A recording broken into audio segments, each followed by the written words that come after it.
worried. But he relaxed when I told him the news. I shared the results with my mother-in-law, hoping we could now enjoy our marriage without worries. Then she said, "Great, you've cleared the first hurdle." First hurdle? What does she mean by that? I thought she'd be happier. Was she hoping for a bad result? I was unsure how to react when my mother-in-law made an unexpected suggestion. "Once you're married, let's buy a duplex and live together. You'll need to chip in for the down payment and mortgage. You work in administration, right? Your salary might not be high, but you should manage considering your age and experience. I'll cover the rest of the costs for the duplex." I was taken aback by this sudden proposal. I glanced at my husband beside me, but he remained silent. "Please help me out." "Well, about living together, Sam hasn't mentioned anything to me," I replied. Besides feeling insulted about my job being belittled, I was more concerned about the duplex and living arrangements. "You haven't heard?" "Oh, Sam probably thought it was understood. That's not good. We always planned that when Sam got married, we'd all live together." I felt a shiver run down my spine. Was she implying she influenced Sam into this idea through repetition? "Yes, that's what I had in mind," she confirmed. "What? I never heard about this. Why are you agreeing so easily?" "I'm sorry, but I didn't know about this plan, and I can't make a decision without discussing it with Sam. So can we hold off on this for now?" With that, I left my in-laws' house. Later, when I asked Sam about it, he explained that he had planned to build a duplex on his parents' land after we got married and live with them. I was upset that he hadn't mentioned this to me earlier, but he just said, "Sorry, I forgot." Looking back, I realized I should have reconsidered marrying him. At that time, Sam seemed kind and attractive, and I was worried that at my age, I wouldn't find someone else if I let him go. I regret now that I was charmed by his apology and didn't think more clearly. It seems I got caught up in the idea of marriage and didn't see things clearly. So I ended up agreeing to build the duplex my mother-in-law wanted, and I ended up paying for half of the down payment and mortgage.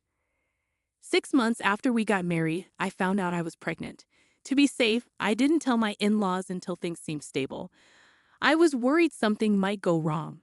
Once everything was okay, I told them the good news. They were thrilled and started talking about baby names right away.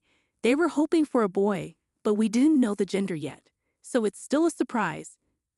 There's some pressure, but it feels good to make them happy. They suggested I quit my job for safety, but since I help out with my family's business, I have a flexible role. I chose to keep working as long as I felt okay. My pregnancy was going well, and I began to feel the baby moving inside me, a moment filled with both mystery and joy. I'm grateful for the experience of being a woman and feeling this happiness. Every time I go for a checkup, my husband Sam and my in-laws eagerly await news of the baby's progress, and I'm excitedly anticipating the birth. I believe having this child will strengthen my relationship with my mother-in-law. One day, amidst what seemed like a bright and ordinary day, I noticed that the baby's movements were becoming weaker. An indescribable anxiety engulfed me, and I rushed to the hospital. The doctors delivered devastating news. Something was wrong with the baby. How? Why? I was living my life normally. What had I done wrong?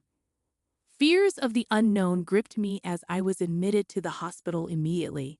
Despite the doctor's efforts, my child's journey ended too soon. Just a few more months, and I could have held my baby. Why did it happen so suddenly? It felt like just yesterday when the baby was lively inside me. Was it my fault? As tears streamed down my face, my husband's words cut through the grief. "How long will you cry? It's done now, isn't it? Crying won't bring the baby back. Stop crying." I was stunned. What was he saying? Our child had just passed away.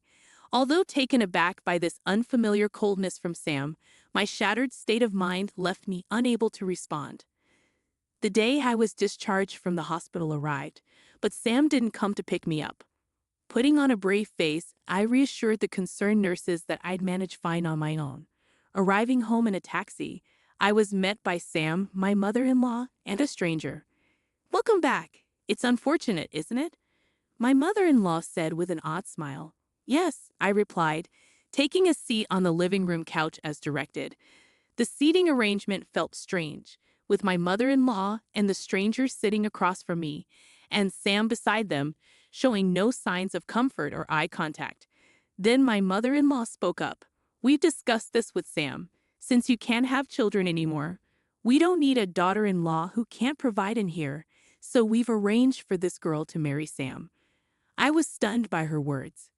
As I struggled to come to terms with the loss of the baby, tears brimmed in my eyes. But I fought back, knowing that giving in to tears would mean admitting defeat.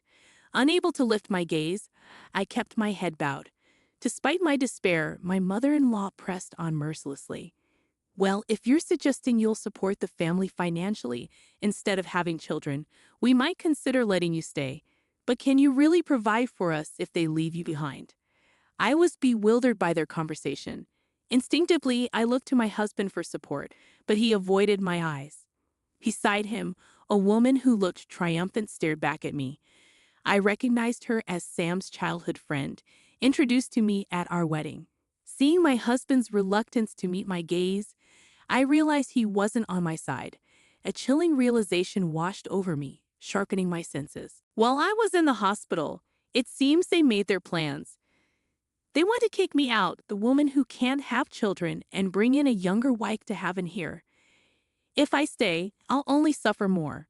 There's nothing for me here anymore. Finally understanding this clearly, I said to Sam, "I get it. Let's divorce. Please be happy with your new wife." And so I left the house and went back to my family home. My parents were surprised but welcomed me warmly. They knew about my miscarriage and were outraged by the cruelty I faced so soon after leaving the hospital. It was a relief to feel their love after so long, and I ended up crying a lot that day. Exhausted from crying, I fell asleep. But the next day, my mother-in-law and husband, who had treated me so cruelly, showed up at my family home. At first, my mother answered the door, but when she realized who it was, she refused to talk to them. Then they started ringing the doorbell nonstop, shouting, "We take back the divorce. Come back now." In truth, my family owns a barbecue restaurant, a well-known spot that serves a globally recognized brand of beer. Many famous people, including celebrities and athletes, dine there. However, my husband's family comes from an old and respected background. They had a negative opinion of my family because of our restaurant business.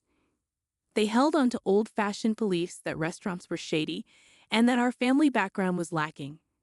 We had invited them to dine with us before the wedding, but they declined, citing concerns about beef and preferring to eat at specific places. During the pre-wedding discussions, they indirectly criticized my family, making remarks like, "Oh, you're in the restaurant business, aren't you? That's from your parents' era, isn't it? Oh, I understand. Dealing with beef, huh?" Reputable families usually avoid such ventures. It hurt to see my parents, who had worked hard to raise me, being belittled in this way. My parents brushed it off with a chuckle, saying, "Some people just think that way." On the day I left after the divorce, my husband and mother-in-law happened to catch a TV feature about our restaurant. Until then, they hadn't shown any interest and had looked down on my family. But when they learned that the restaurant was described as running its own farm, producing top-quality beef, and enjoying immense popularity with meat exported worldwide, their attitude changed. Suddenly, they were panicking and came rushing to me, pleading for my return. They tried to cozy up to me, saying, "If we'd known you were so successful, we wouldn't have talked about divorce. We're sorry for yesterday. We weren't thinking straight. Please come back." It made me feel sick to my stomach how quickly they changed their tune. After all the discussions about children and heirs, was it really just about money in the end? My husband, Sam, and his family never bothered to inquire about my job in detail, so I had casually mentioned that I worked in office administration for my family's business, leading them to believe I was a low-paid, unimportant employee.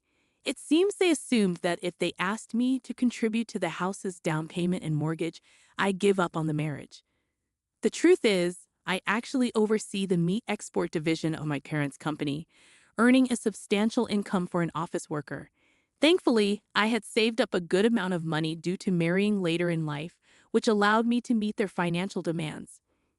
I'm also a major shareholder in the company and aspire to take over my father's position to further expand the business. They never showed any interest or asked me about this until they saw it on TV, which suddenly changed their attitude towards me. Despite incessantly talking about wanting children, it seems money was their primary concern all along.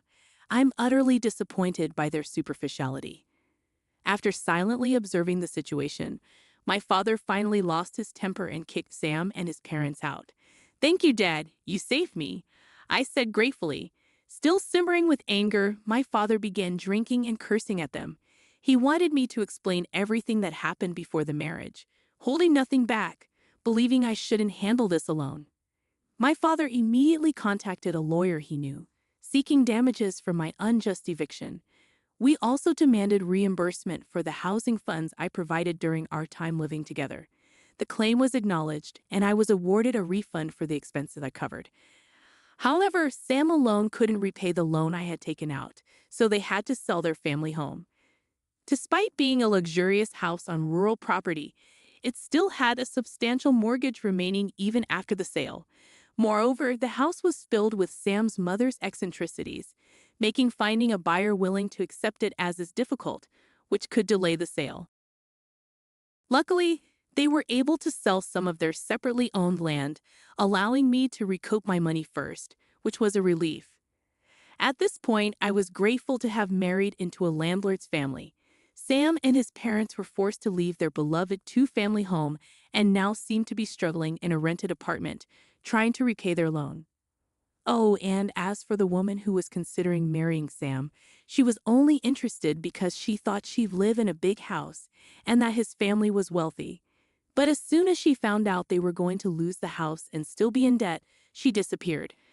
I think it was smart of her to run away because if she had married him, she might have been pressured to have a child and maybe even forced to work because of her young age.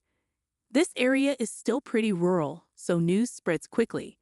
Gossip flies around, especially when it involves a well-known family like Sam's. People are talking, saying things like they treated her horribly and drove her away. They used to flaunt their big house, but now they're in debt and living in an apartment. Both the wife and the potential new wife have left them. Their family line might end with this generation.